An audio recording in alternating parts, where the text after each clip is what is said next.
Nagawa nga po mga idol ng Dallas Mavericks na tambakan ng Sacramento Kings sa home court nito sa play-in tournament 120-106 ni hindi malang ininda ng naging performance ng tatlong superstar ng Kings na sina DeMar DeRozan, Zach LaVine at naging si Domantas Sabonis, since masyado nga pong nagdomina ang mga superstar ng Mavericks na sina Anthony Davis at Klay Thompson. At dahil sa pagkapanalo, pasok sila sa second phase ng play-in tournament kung saan kakalabanin ng Memphis Grizzlies sa isang do-or-die game. Kapag naipanalo, sila ang makakakuha ng 8th seed at kakalabanin ng best team na OKC Thunder. At sa performance ng Dallas, mukhang meron talaga silang laban sa Memphis, lalo pat mas lalo silang lumalakas sa tuwing naglalaro si Anthony Davis. Kaya malaki ang tsansang sila ang mag-advance at makakuha ng pwesto sa huling playoff spot sa Western Conference. Samantala, mismong si Coach JJ Redick nang nagsabi na kasalukuyan nga silang gumagawa ngayon ng game plan para lamang mapigilan si Anthony Edwards sa kanilang magiging laro.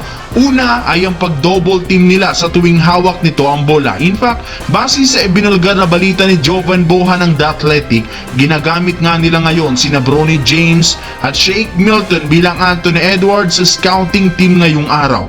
Seryoso nga ang Lakers na i-shutdown si Anthony Edwards sa kanilang serye. Bukod dyan, may iba pa nga ginagawa ang Lakers sa practice ngayong araw, kagaya ng unti-unting pagbabalik ng kanilang big man na si Maxi Kleber na pinagpapatuloy na ang conditioning. Iniinsayo na rin naman ito ang kanyang shooting dahil sa malabo na makabalik at makapaglaro pa siya sa lineup ngayong playoffs. Well, kung sakaling makapaglaro pa ito, siguradong makakatulong siya sa rebounding at 3-pointer gamit ang shooting ability, kaya mapapadali nga para kina Luka Doncic na makapag-operate ng maayos. Bukod sa pagiging big man nito, isa rin naman siyang floor spacer, kaya mapapakinabangan siya ni Luka Doncic.